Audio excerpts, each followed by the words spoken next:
Welcome to Unplanned and Untold, a podcast that dives into the real-life, unexpected twists of facing an unplanned pregnancy in college. Join us as we listen to the unplanned and untold stories of those who have overcome the odds in order to achieve their goals.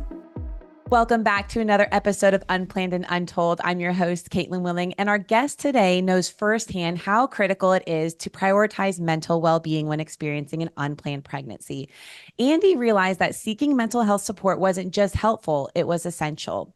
It became her anchor, helping her manage overwhelming emotions, make informed decisions, and ultimately find the strength to continue pursuing her dreams, including graduating during a time when it seemed almost impossible. Andi, thank you so much for joining us on the podcast today. Hi, thanks for having me. I am so excited to jump in because we're going to talk about something that not many people talk about. I mean, talking about unplanned pregnancies is taboo enough. There's enough stigma around that. But there's another aspect to this, which is mental health. And I am so excited to kind of unravel this entire story and really give our listeners an inside view of what it looks like to prioritize your mental health when experiencing an unplanned pregnancy.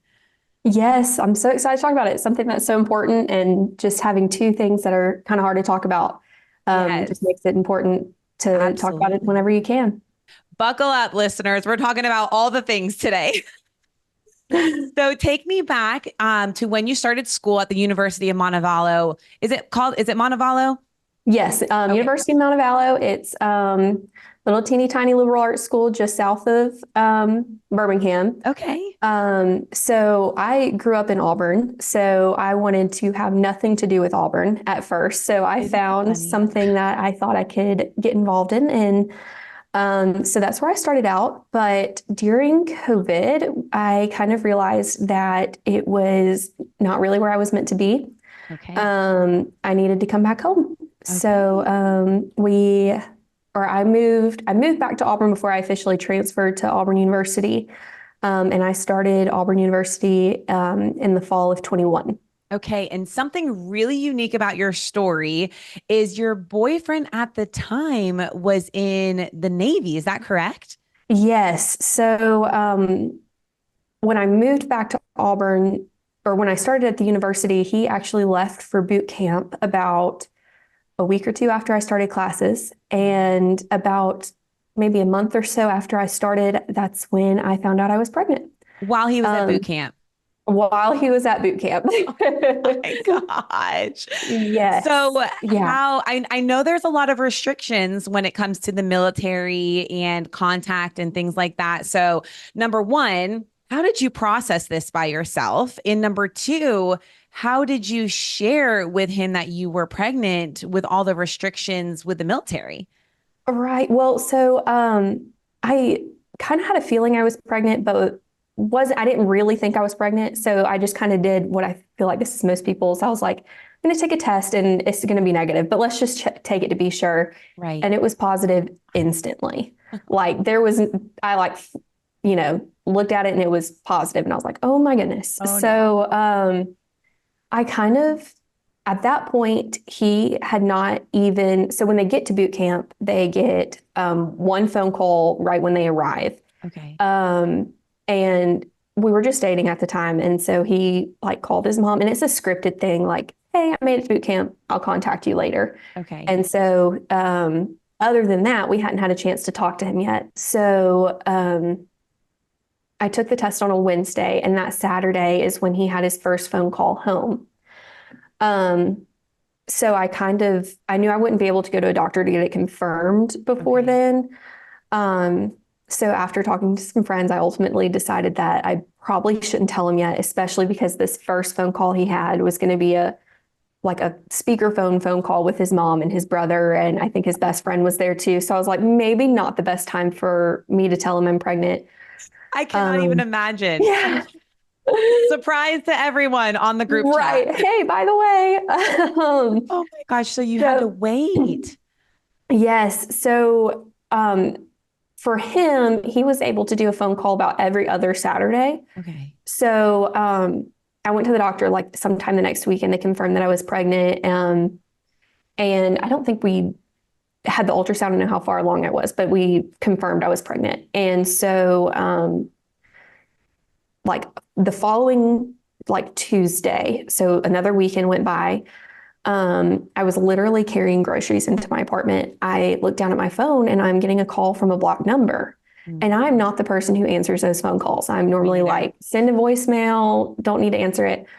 And something in me told me I should answer it. And so I answered it and he said, "Hey, it's Paul. I'm calling. I'm not really supposed to have a phone call, but something just felt really off. And so I went to go talk to Chaps.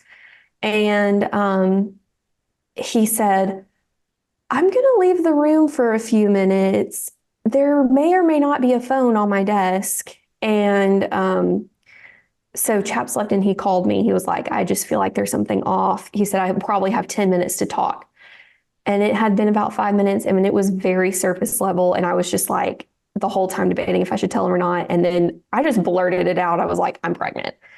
And bless his heart, truly, because I'm sure he was 18 and I was 20. So it was like crazy. And at the time I was like, his reaction, it wasn't bad, but it just wasn't what I thought it was going to be necessarily. Right. And so I was like, oh my gosh, I just ruined everything and this is going to be terrible. And luckily that Saturday, he was able to have a follow-up phone call. And it really, I think I just shocked him more than anything because he said, "I have told everybody in my squadron, I have told all of my higher ups, and I'm so excited. We are going to do this. You're going to be an amazing mom, and I'm so excited to be a dad." Oh my goodness. So, Well, I should also preface, when he answered, when in our original phone call, he was shocked, but he was like, in the surprise phone call, he made a point to say, "I think you want to keep it. Is that right?" Just because he knows me and how I am. And I said, yes, I was like, as I'm going to keep it, whether or not you want to like continue in our relationship or be in the baby's life is up to you, but I'm probably going to keep it. So then on Saturday, when we had this follow-up phone call, he was like, "I told everybody I'm going to be a dad and I am so excited." And it was just that next phone call after telling him was just such a good talk for us to have. absolutely. Because after that initial phone call and the shock and not really getting to have a full conversation because you didn't have much time, when you finished that first phone call with him, where did your mind go? Um, I was panicked because I like knowing him pre him going to boot camp and all of this, we had always taken our relationship kind of one step at a time. Like when we started dating, I was going to go away for college and he was still in high school. And so we've always said, okay, I'm moving to college next week. Are we going to continue this? Or are we going to break up? Like, what do we want to do? So we've kind of continuously did that throughout our relationship. And pretty recently, to him leaving to boot camp, we kind of had a conversation of, okay, so we want to, maybe get married one day. Like this, we do see each other like as a forever partner. And I had always worked with children in some capacity. Right. And so I knew for sure that I was going to be a mom someday. And he kind of following with that was like, I always wanted to be a dad. And so I'm going to be a dad. And so kind of after that phone call where not that I necessarily expected him to be ecstatic because it was unplanned, like this was not where we were going with, I guess, our life right now in this moment. So I guess I was hoping that he wasn't disappointed, I guess. I didn't want him to be upset or disappointed. Sure. And were you worried about finishing school and doing this if Paul was not on board or even with him being on board? For the most part, no. I have an excellent support system in my family and my friends. I have lots of really supportive family, and we have always kind of made it a priority for me to finish school and to get a degree in some capacity. So I was definitely worried about how everybody was going to take it. Mhm. And, but I also have a relationship with my family where I knew, um, like, of course, the worst fears cross your mind of, they're not going to want to talk to me anymore, or they're going to disown me, or, they're not going to love me anymore. And all those really terrible, horrible fears come by. Um, so for me, it was more of, am I going to finish school in the way that I want to finish it? And how long is this going to take me? Mhm. Like, am I going to, because I knew for me personally, if I was going to take the next 10 years to finish school or however long, I probably wouldn't finish it on my own. Mhm. Um, so especially with just transferring to Auburn, I hadn't even finished a full semester. I those were kind of more of my concerns. I knew that I would figure it out one way or another. Um, but I was really concerned about like time and then financials of it all, like making sure that I could, pay for it and still support a baby and do all of that stuff. Absolutely. There's just so many different factors that come in, once you actually have the baby and still have school to finish. Even when being pregnant and going to school, there are so many things that Right. changes with our body. So, how did you handle being pregnant while in school? Um, so I was a very, very sick pregnant woman. Mm. um, I the whole probably first trimester and the first half of my second trimester, I was really, really sick. I was in the hospital about once a week to get fluids and like just some Zofran in my system so that I could eat. Um, Eventually, during that first fall semester, I did end up doing a medical withdrawal. Okay. Um, I was just too sick to attend classes. Like I could not sit through a whole class. I could not smell the smells that are in. Not that anything's bad, but when you're pregnant, everything is horrible. Um, so I ended up withdrawing. Okay. I made it until about October, and I was like, I have missed too many classes. I'm too behind. I cannot even sit here and read my computer to do assignments that need to be done or watch a Zoom call to go to class. I just can't do it anymore. So I ended up um, following the steps to do a medical withdrawal. And so at that point, this dream of graduation all of a sudden looks completely different than what you had originally imagined.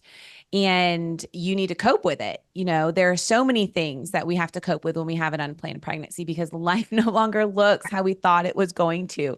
So, how did you start coping with the fact that your life is changing and it's not exactly the way that you had planned it to be?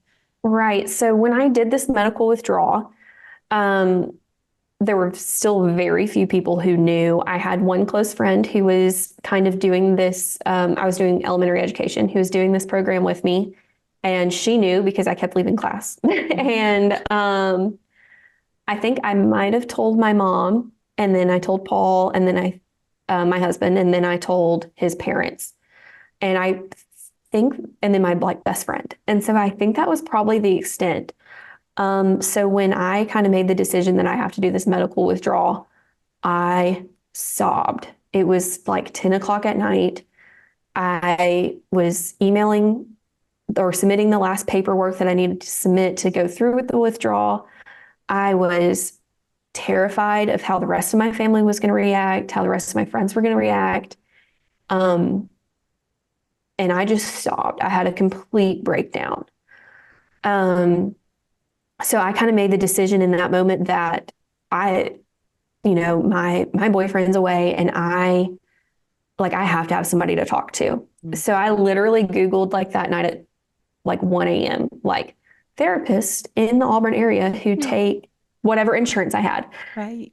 And so eventually on there, I found a therapist named Maggie, and I like was reading her description, and I was like, I mean, how do you pick a therapist online? And I was Right. like, I'm going to pick her because if we have a little girl, I'm going to name her Maggie Ruth.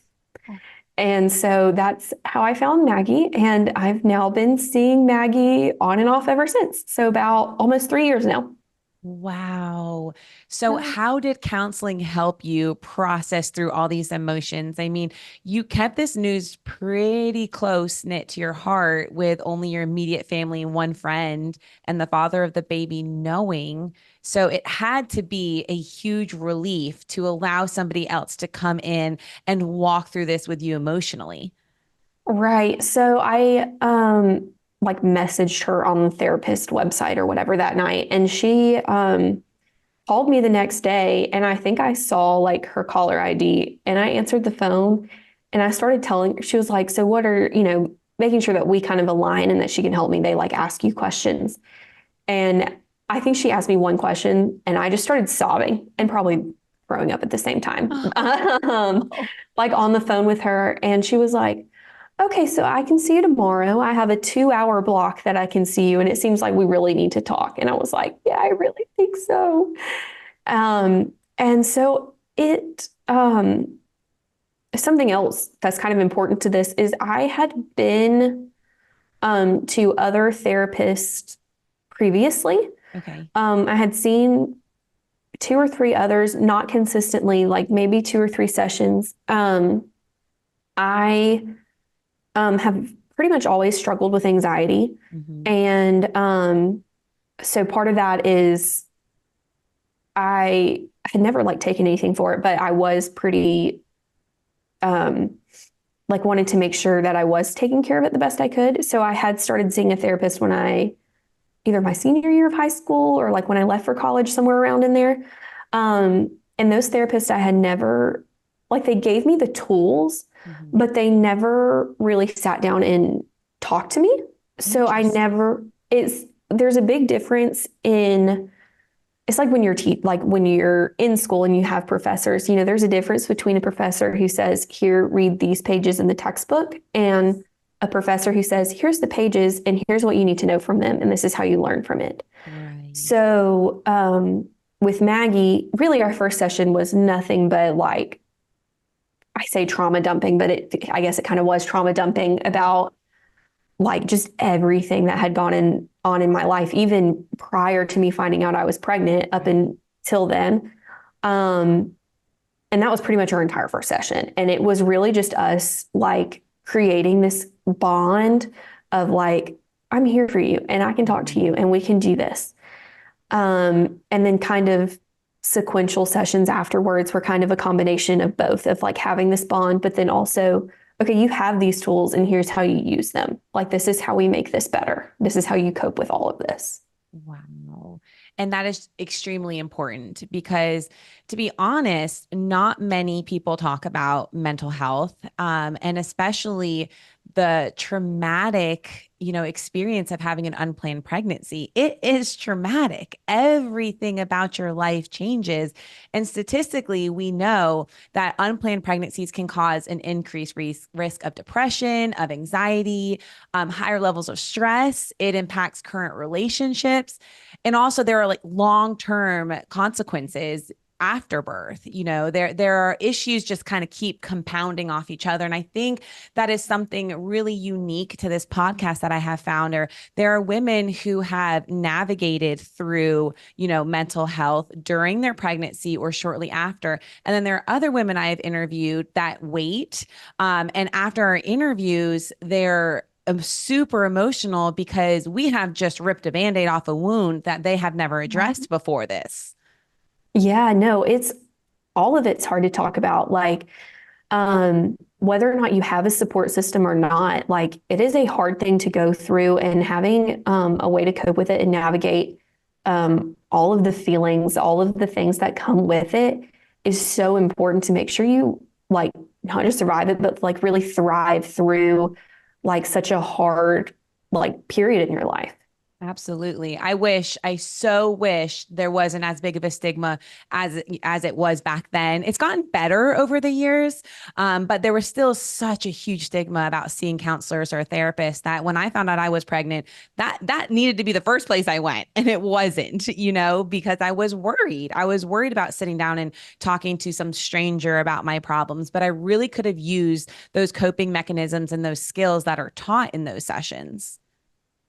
Right. I mean, and so like knowing the skills that you have offered and then also finding what works best for you is like all very important to like making sure that you are successful when you're like going through therapy. And so like I had mentioned earlier, I had seen other therapists previously, and not that there was anything wrong with them, we just didn't have a connection. Right. So like having the connection with your therapist and then having in combination with the tools that they can give you to help with everything is just so important. Absolutely. So let's go back to how did you navigate getting back into school? Because we know you graduated, but you took a medical leave. So how did you find yourself back in class? So somewhere in the first few sessions I had with Maggie, I was like, okay, I can't stop school. I have to finish. Like this is a non-negotiable for me. And so I started doing research and emailing with different advisors and different heads of programs and the whole thing. I quickly realized that doing the elementary ed path that I was on was not going to be feasible for me. Okay. With that specific program, there's just too much that goes into it that you can't do it online. So something else, I need to backtrack a little bit. Like in our conversations while my then boyfriend was in boot camp, we both kind of had the realization that I wanted him to be in the baby's life as much as I could, as much as I was going to be, as much as you can with a newborn. And, Right. The relationship is different, but the giving him the opportunity to be present was very important to both of Absolutely. us. With him being in the Navy, we kind of had the realization that we needed to get married. We kind of had the conversations already that we wanted to get married eventually. We just didn't really necessarily think it was going to be like right now. Right. So he graduated boot camp one weekend and then skip a weekend. So 2 weeks later, we got married. Wow. So which to get married in Alabama is really easy if you didn't Right. know. So we got married and started the paperwork so that I would be able to move closer to him, which at the time he was stationed in Pensacola, Florida. Okay. So if you don't know, I was in Auburn. So Auburn to Pensacola is give or take 3 hours. So that wasn't really a terrible move for me to make, especially knowing having a baby in Pensacola, having family pretty close was really nice. So anyways, I had to make sure that whatever degree path I chose, I could complete online. Okay. We knew that he wasn't going to be in Pensacola for probably more than a year or two. And from there, he could either go move once or move twice. So with all of those moves, it was just important to make sure that the degree I chose, I could complete online. So that kind of ruled elementary education out. And so I started kind of researching things that would fill a lot of the classes I had already taken, but then I could also take online. So my aunt also works at Auburn, and she knew a professor who I called and talked to, and she said, I think that HDFS is opening a new online program. Let me put you in contact with Emily Cumby, who is kind of like heading all of that. So I reached out to Emily Cumby and she said, I can't remember if we did a Zoom or a phone call, but she told me about the early childhood development degree that they're doing online through the completer program. And she starts telling me about all of it. And she said, we're not quite up and running yet, but we will be soon. Let's get you changed majors so that when we are running, you can do it. And I literally cried on the phone. Like she was like the answer of prayers. She was the reason I was able to graduate, truly. So I was still considered on medical withdrawal. So it was kind of a complicated process to get my major changed while you're under this medical withdrawal. And then also getting out of that medical withdrawal is kind of complicated. not to anybody's fault. They just want to make sure that if you're coming back from medical withdrawal, that you're not going to have to withdraw again. Right. You're ready to be fully back. Right. That you're ready to handle school. Yeah. So I switched my majors and literally signed up for all of the online classes that they had offered. I was pretty lucky because we were still kind of coming off of COVID. So there were probably more classes, like regular classes offered online still. So I was able to, that spring semester, register for literally all of the online classes they had to offer. So that by the time fall 22 rolled around and they had the completer program up and running, I didn't waste a whole bunch of semesters. That is so awesome. And shout out to Emily Cumby because Truly. she was a beautiful part of my story as well. When I found out I was pregnant, we actually were pregnant at the same time, and she was one of my professors. Oh, that's awesome. Isn't that wild? No, I love her. Which is so funny because I feel like she's one of the people at Auburn I know the best. Right. I've only ever met her in person once. Oh my goodness. And it's just so funny because all of our like communication has been like email and Zoom and phone calls. And so it's just so funny getting to know somebody so well. And then like if I saw her in person, I'm not even sure I would recognize her. Oh, she's so awesome. She truly is. Well, I want to go back to one piece of your story that I know about that blows my mind. And it's when you were in the hospital getting ready. It was either you're getting ready for your C-section or you had just had your C-section and you still had, I believe, a final to take. Yes.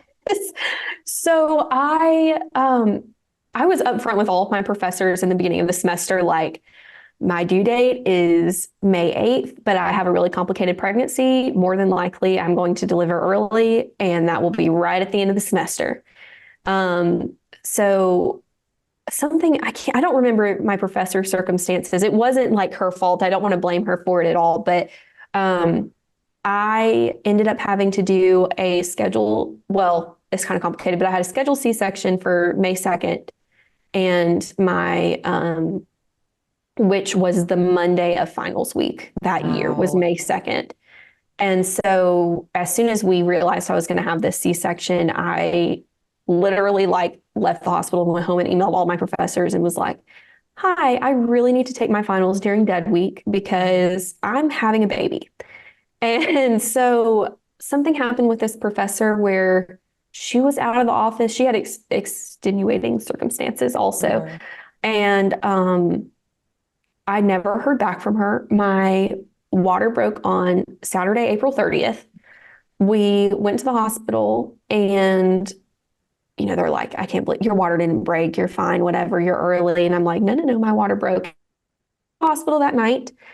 And then I had my daughter on Sunday morning on May 1st.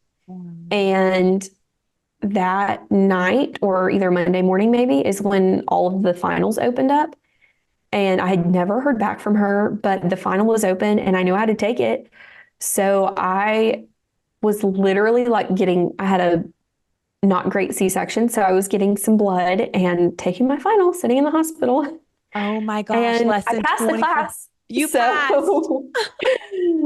Less than 24 hours after having a baby, you are sitting in a hospital bed doing one of your finals. Yes. That is resiliency right there, if I have ever heard of it. It had to happen. It had to get done. And I was feeling like, especially after getting that blood, I was like, oh gosh, guys, and my poor husband had to go back to work. So it was kind of lucky that my water broke because we weren't sure he was going to be there for the scheduled C-section. So, on Monday, he was able to go in late, but my mom was there. So I was getting blood and I was like, okay, Mom, you, I guess are on baby duty for the next 30 minutes while I take this final, because it's got to get done. So we made it work. We made it happen. Oh my gosh. Well, Andi, your story truly encompasses so many different aspects of resiliency and determination. And I'm just so thankful that you are willing to come on the podcast and talk about all of the hurdles that you have overcome. And honestly, my very last question I love to ask guests is, when you first found out you were pregnant, if you could go back in time and talk to yourself what would you say to yourself looking at that positive pregnancy test? Oh gosh.